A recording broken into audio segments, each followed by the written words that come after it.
Hi guys! So today I'm going to be creating a cranberry halo eye on my all-time favorite face to glam, Farah. I begin by prepping the skin with the Korean snail essence. This is essentially snail slime, and what this is going to do is it's going to allow a smooth application of the makeup, and it's also going to contribute to a glowy, dewy skin look at the end. Then I go in with my standard lip balm and my Urban Decay eye primer. For her eyes, I relied heavily on the Natasha Denona Tropic palette, and I used the shade Sahara for her transition. I took a Makeup Forever fluffy brush and I went back and forth in the crease and I pulled it out in the outer V. Then I grabbed the shade Sangria with my MAC 217 blending brush, which is a little tighter, so it's going to allow the eyeshadow to stay more in place. And I went in for the inner and the outer V with this cranberry color. So for this look, I wanted to create a subtle halo eye. And all that means is you're going to use the same shade, usually one of a darker color, on the inner and the outer V. And then on the center of the lid, you're going to use a different color.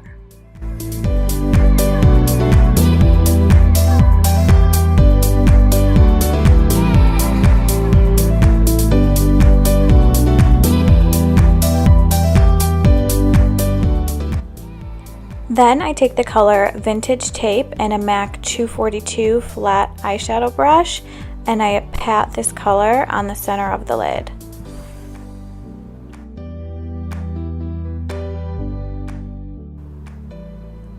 Now I pick up the color Passionate by MAC from a custom palette I built, and I use again the MAC 217 brush, and I go over wherever I use Sangria just to make the look a little bit more pigmented.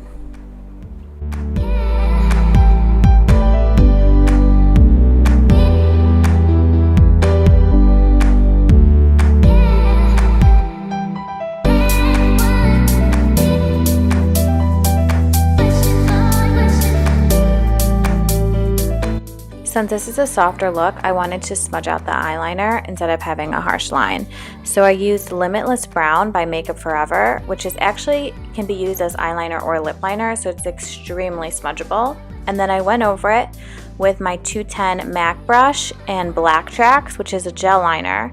And then I took the MAC 203, which is a small angled brush, and I used Anastasia brow powder and kind of blended everything together and made it look much softer.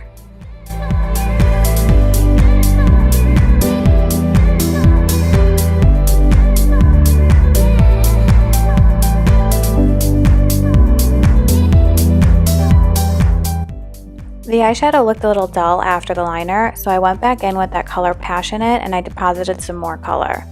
I then took a clean NARS blending brush and blended everything out so the colors transitioned really smoothly. Lastly, I took a small MAC brush and a little bit of highlighter and put it in her inner tear duct. Moving on to the face, I begin with the Makeup Forever HD foundation and apply it with a flat brush. Then I grab a beauty blender and I bounce it into the skin. When using multiple foundations and concealers, you want to build up. You want to go from darkest to lightest and thinnest to thickest.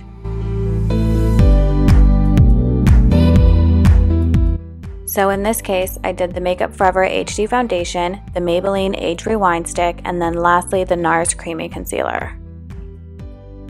I'm using the NARS concealer in the color Chantilly, which is extremely bright, so I just put a little bit under the eyes, on the chin, and a dab on the forehead.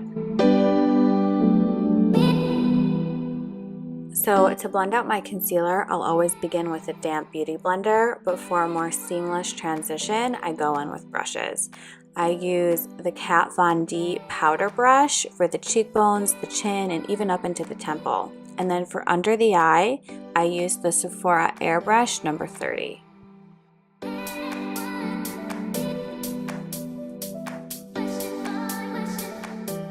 So when I'm done, I just quickly set everything with the Laura Mercier translucent powder. So this is my all-time favorite brow product. It's a Makeup Forever tint, and why I like it is it allows you to create really natural looking brows. You take an angled brush and a spoolie, a tiny bit of the product, you start in the middle of the brow and you make hair-like structures. It's a technique called feathering, and it's really similar to microblading. This way, you keep the brow really natural and youthful looking. And by structures, I obviously meant strokes.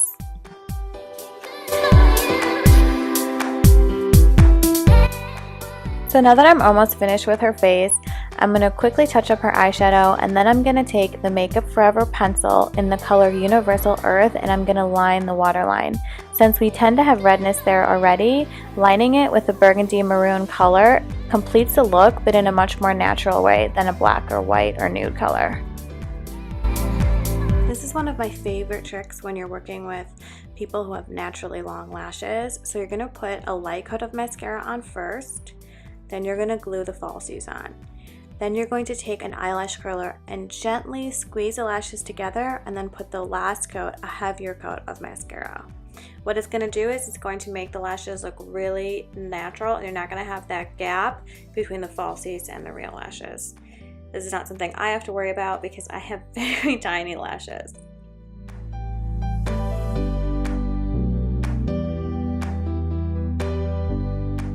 So what I've been doing recently is doing the top eyeshadow and then doing the face and then doing the bottom lash eyeshadow. I just find it easier to prevent fallout, and it ends up looking a lot smoother because I have that under eye concealer to use as a base.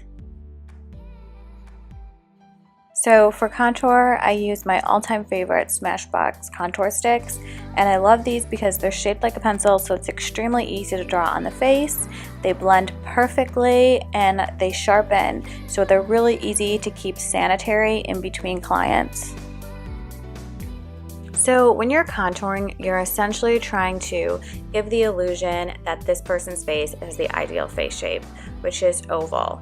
So Farrah has a heart face shape, which tend to be a little bit shorter, so I want to elongate this. And a great trick to do this is by contouring the chin. So now I'm using my MAC 130 stippling brush, and I'm going to blend in the contour and the highlight. Then for smaller areas, I use the Airbrush 30 by Sephora. So now I'm basically going to clean up the face. I brush off the setting powder and I take concealer, and I'll clean up any contour that I went too low on the cheekbones, and I'll also make the nose look slimmer by going over the nose contour and making sure the center is lighter. Cutting the lower cheekbone with concealer is a really great technique for a structured face, but you need to make sure you properly blend that out. So I'll go back and forth with the Beauty Blender and then the Kat Von D brush. Now I'm going to line the lips with my favorite nude liner, YSL 13, and I'm going to go in with Anastasia Pure Hollywood, a liquid lip, and color the lips. Then I'm going to clean up any crevices with the lip brush and just make sure I get that color all over. Most setting powders are technically supposed to be translucent, but for me they sometimes have kind of a white finish. So I'm going to go over with the Kat Von D powder in the shade Lyric. It has more of a banana color, and I'm just going to polish off the face in the areas that I've highlighted. When I apply the blush, I use smaller strokes and a lighter hand in a U shape to lift the face and to make sure I'm not depositing too much product. Now I take the Kat Von D color in Shadow Play and a large brush, and I kind of just buff everything out. Now that the liquid lip is dry, I'm going to add a nude pinky gloss to go with her glowing skin. So highlighting is the only thing I do after the Fix Plus spray, and this is just because it adheres better to the skin and it has more of a reflective look. I actually use two highlighters. I use more of a subtle one, and then I use a brighter or more shimmery one on the very high points of her face. Then, to slim the nose, I add highlighter on the bridge and a little tiny bit on the tip. And we are finally finished. I think she looks so good. So if you enjoyed it, please subscribe.